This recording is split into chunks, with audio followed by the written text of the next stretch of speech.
Hi everyone, welcome back to Master English Speaking. In today's episode, we're spending a calm weekend with Chloe, a story about quiet moments and simple joy. Let's begin.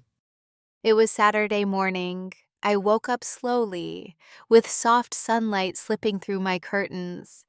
For a moment, I just lay in bed, feeling the warmth on my face. No alarms, no meetings, just a quiet morning waiting for me. I sat up and stretched, then walked to the kitchen with sleepy steps. The floor was cool under my feet. I boiled some water and made a cup of tea with lemon.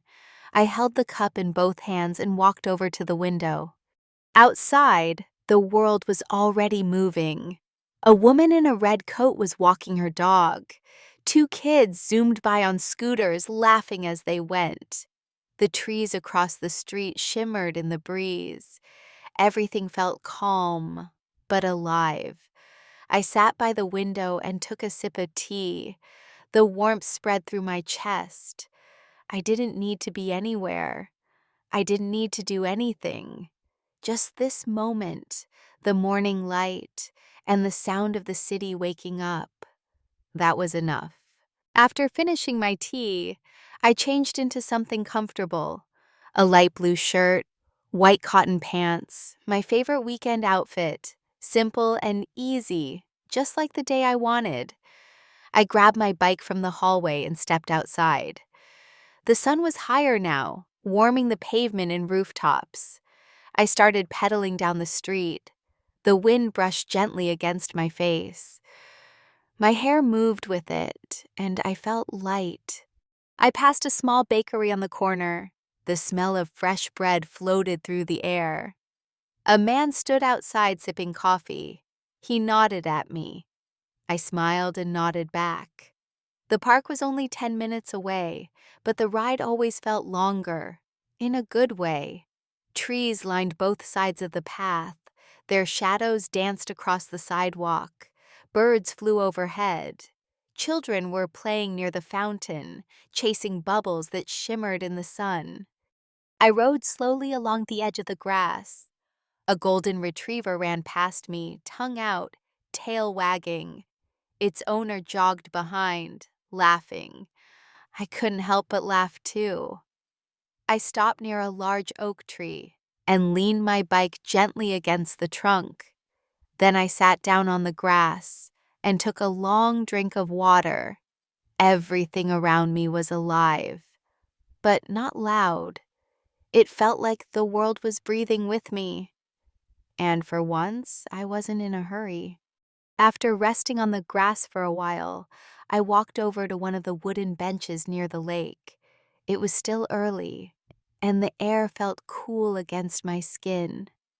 The sun shimmered across the water, and a few ducks floated by, taking their time like they had nowhere to be. I reached into my bag and pulled out a book.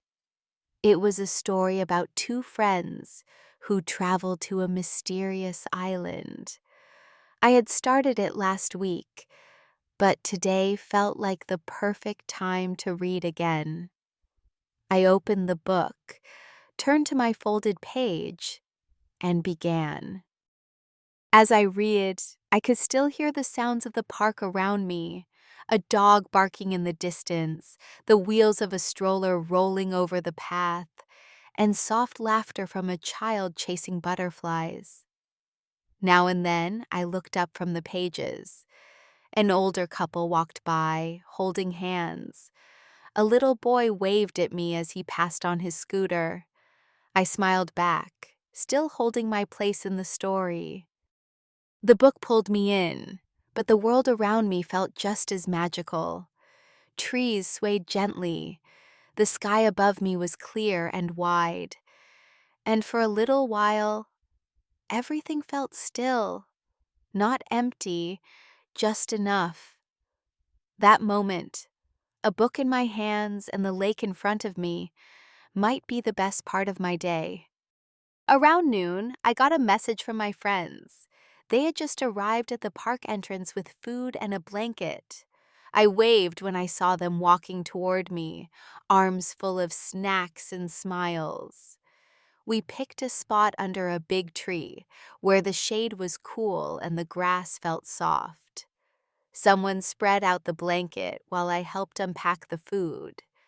There were sandwiches, fruit, cookies, and a big bottle of orange juice. We sat in a circle and started to eat. It wasn't anything fancy, but everything tasted better outside. The strawberries were sweet. The cookies were still a little warm. Someone told a silly story about their morning, and we all laughed louder than we probably should have. After eating, we leaned back and looked up at the tree branches above us. They moved gently, casting dancing shadows across our faces. One of my friends took out her phone and snapped a few pictures. We took turns posing, holding up juice boxes like trophies.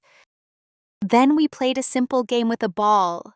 We tossed it across the blanket, sometimes catching it, sometimes missing completely. When it rolled away, we all scrambled after it like kids. It wasn't a big event. No music, no decorations. Just sunlight, food, and good people. And somehow, that was more than enough.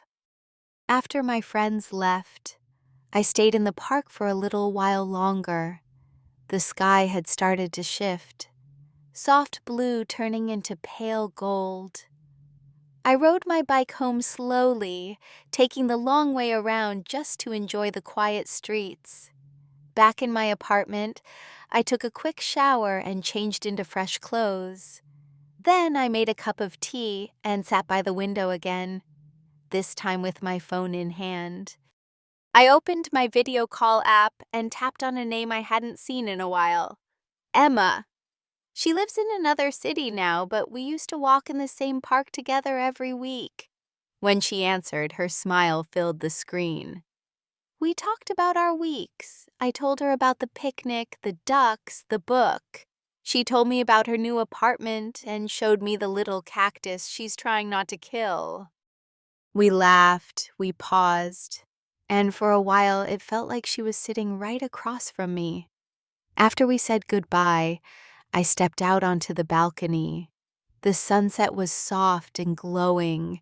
Clouds stretched across the sky like brush strokes, pink, orange, and gold, like the day was quietly applauding itself. I leaned on the railing with my tea in hand and took a deep breath. It had been such a simple day, but somehow it felt full. Later that evening, I turned off most of the lights in my apartment. I lit a small candle on the table and curled up on the couch. The quiet felt different now, not empty, just calm. I put on a short comedy and let it play in the background. I wasn't really watching, just listening to the voices, the laughter, the rhythm of an easy story. I ate a few crackers and sipped the rest of my tea. Then I reached for my journal. The pages were already soft from use. I opened to a new one and began to write. Nothing fancy, just a few thoughts. What I saw, what I felt, what I wanted to remember, like the way the sunlight touched the lake, or the sound of my friends' laugh during our picnic, or that quiet moment on the balcony, watching the sky slowly close. When I finished writing, I closed the book, set it down beside me, and turned off the candle. I brushed my teeth, washed my face, got into bed. As I pulled the blanket over my shoulders, I thought to myself, it wasn't a perfect weekend, but it was mine, and that made it perfect enough. Want to review today's words? You can download a free PDF with all the vocabulary, examples, and extra tips. Just check the link in the description. And if you found this helpful, don't forget to like, share, and subscribe for more real-life English.